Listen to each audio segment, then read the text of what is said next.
मित्रों नमस्कार। 10 साल में पहली बार राहुल गांधी ने एक स्ट्रक्चर्ड इंटरव्यू दिया है।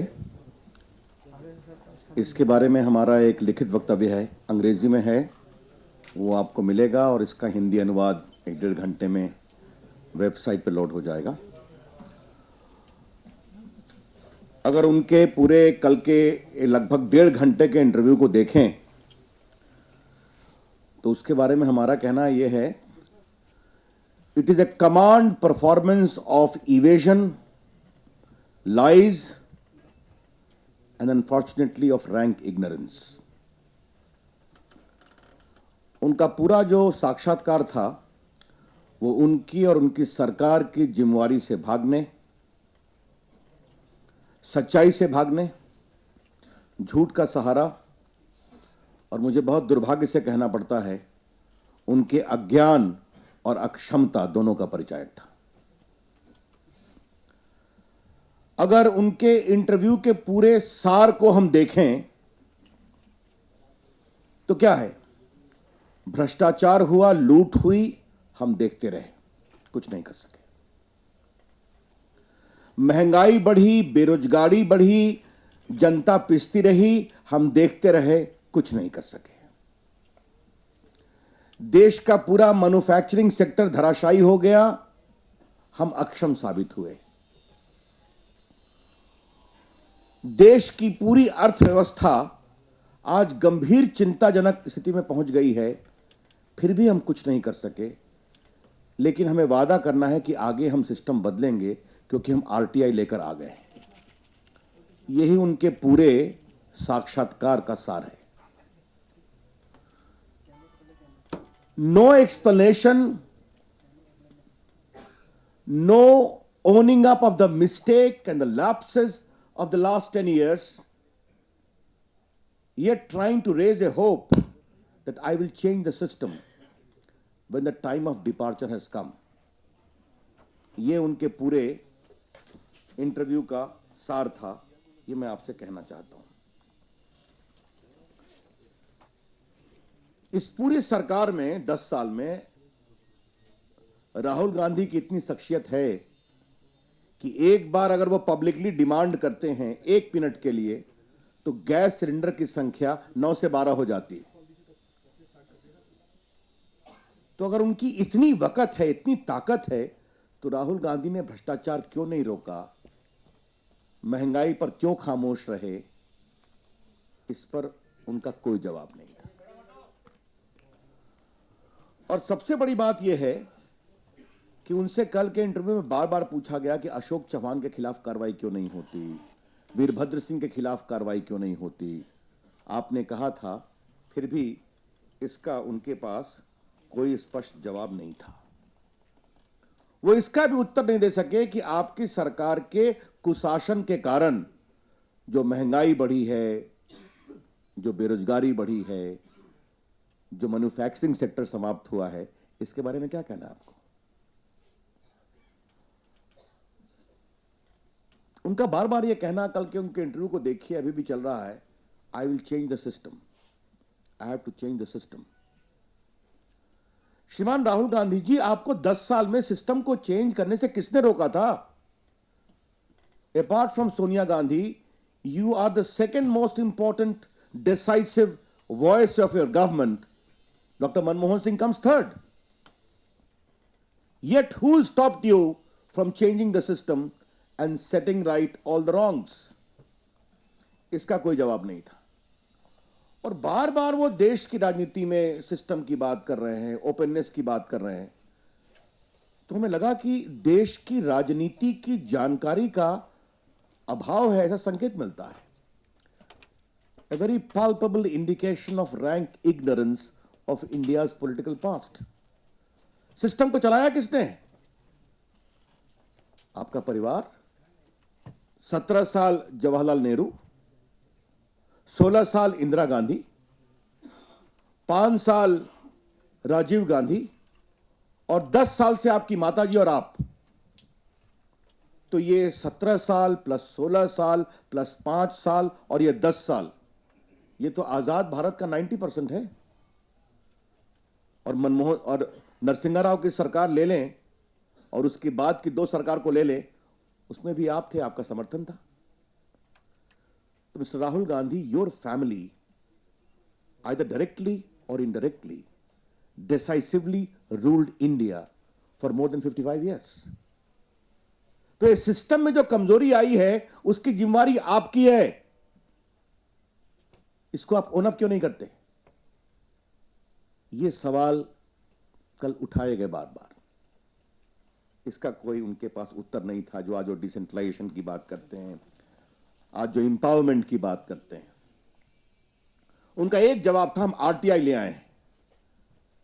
वो ये भूल गए कि आरटीआई के आने के बावजूद 2G हुआ, कोलगेट हुआ, आदर्श स्कैम हुआ, आपके बाकी जो सारे स्कैम दिल्ली में हुए हैं वो सब आरटीआई के बाद हुए हैं। RTI could not prevent the loot of public money. Mister Rahul Gandhi, why you could not take that question squarely and directly कि आपके आरटीआई के कानून के बावजूद यह सब हुआ है। कल जो उन्होंने गुजरात और सिक्किम के नरसंहारों के बारे में जो बात कही है वो बेबुनियाद है, मैं उसकी भर्त्सना करता हूं। And it is a textbook case of speaking a lie. Gujarat के मामले में वहां की सरकार ने राइट को रोकने की कोशिश की। आपको मालूम है 9 सेंसिटिव केसेस में एसआईटी के इन्वेस्टिगेशन हुए, जो दोषी पाए गए उनका ट्रायल चल रहा है। नरेंद्र मोदी के खिलाफ मोटिवेटेड एलिगेशन लगाए गए, उसमें एसआईटी ने इन्वेस्टिगेट किया, जिसके सारे पर्सनल सुप्रीम कोर्ट ने खुद चुने। नरेंद्र मोदी जी का खुद इंटरोगेशन हुआ, सवाल उनसे पूछे गए 8-9 घंटे। इसके बाद एसआईटी ने उनके खिलाफ सारे आरोप को बेबुनियाद पाया और इसके बाद सुप्रीम कोर्ट के डायरेक्शन में कोर्ट ने सुनवाई की कंप्लेंट को सुनने के बाद and found the report to be worthy of acceptance. इसके बाद भी उन्होंने कहना कि गुजरात की सरकार ने इंजीनियर किया, यह दुर्भाग्यपूर्ण है। Mister Rahul Gandhi is suppose to be the vice president of his party and supposedly projected as the PM's candidate. How can he be so utterly irresponsible in making these kinds of wild allegations? और वहीं उनकी सरकार के बारे में सिख नरसंहार का दुर्भाग्यपूर्ण 84 राइट्स हुआ था, उन्होंने कुछ कांग्रेसमैन का नाम लिया। कुछ हो सकते हैं, ये कौन है? राहुल गांधी बताएं, उनके खिलाफ क्या कार्रवाई हुई? राहुल गांधी बताइए, क्यों नहीं कार्रवाई हुई? क्या हम नहीं जानते कि सज्जन कुमार को बचाने के लिए दिल्ली पुलिस और सीबीआई ने पूरी कोशिश की और जिस एक्विटल को कोर्ट ने अपील में बहुत गंभीर टिप्पणियां की हैं, यह बताने की जरूरत है क्या? और पूरे 84 से 98 तक कुछ नहीं हुआ। जब नानावती कमीशन अटल बिहारी वाजपेयी की सरकार में आया तो कुछ जांच आगे बढ़ सकी, ये हम सभी जानते हैं। इसलिए राहुल गांधी जी, आप अपने स्वर्गीय पिताजी के उस वाक्य को भूल गए जो उन्होंने 85 में कहा था इंदिरा गांधी की दुर्भाग्यपूर्ण हत्या के 1 साल के बाद, जब बड़ा पेड़ गिरता है तो धरती हिलती है। When the big tree falls, the earth shakes.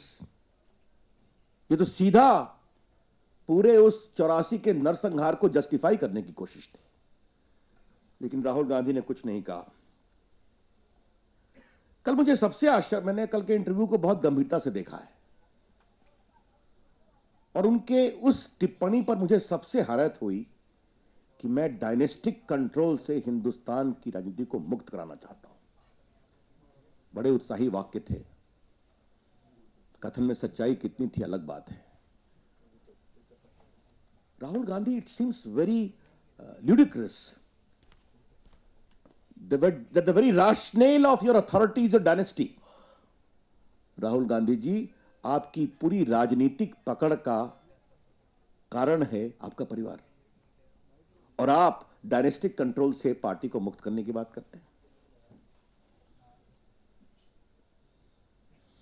और यह भाजपा में ही हो सकता है कि गरीबी और गुर्बत में पैदा हुए श्री नरेंद्र मोदी को बीजेपी किसी बिना बड़े परिवार में आने के बावजूद प्रधानमंत्री का उम्मीदवार बनाती है, क्योंकि उनमें क्षमता है, नेतृत्व की प्रतिभा है, सुशासन है और 12 साल से उनके रिकॉर्ड ऑफ गवर्नेंस को जनता का आशीर्वाद है।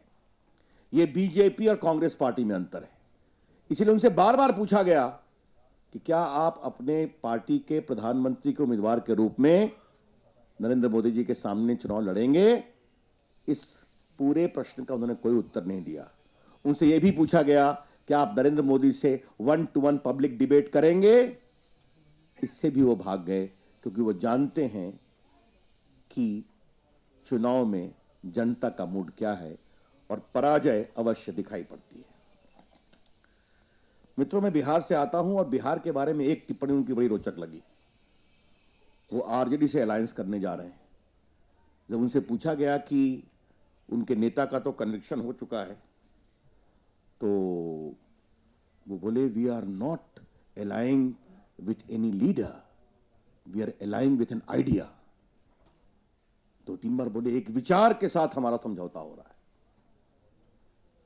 कौन सा विचार, कौन सा आइडिया? भ्रष्टाचार का, लॉलेसनेस का, बिहार के विकास के अभाव का? यही तो उनके लगभग 9-10 वर्षों के शासन का पर्याय रहा है। Therefore, this whole idea of trying to align with an idea in Bihar sounded completely phony. मित्रों, कल राहुल गांधी ने बार बार कहा कि मुझे सिस्टम को ठीक करना है। राहुल गांधी जी, आज बीजेपी की ओर से आपसे एक हम सवाल करना चाहते हैं। इस सिस्टम में सीएजी भी आता है, जो एक संवैधानिक संस्था है। इस सिस्टम में पब्लिक अकाउंट्स कमेटी भी आती है, जो संसद की अकाउंटेबिलिटी की एक इंपॉर्टेंट कमेटी होती है। इस सिस्टम में जॉइंट पार्लियामेंट्री कमेटी भी आती है, जिसने 2G पर इन्वेस्टिगेट करने की बात की, जिसका मैं भी एक मेंबर था।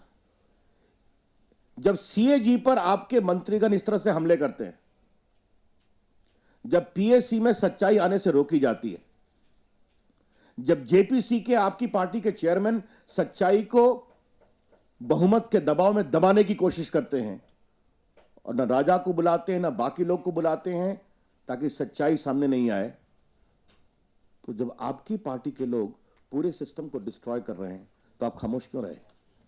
These all are well-known constitutional and parliamentary institutions of Indian democracy. इसका कोई उनके पास जवाब नहीं था। मित्रों, लेकिन एक बात मुझे जरूर लगी, सच्चाई से तो वो भागते रहे, लेकिन जहां श्रेय लेने का समय आया, वो सबसे आगे रहे।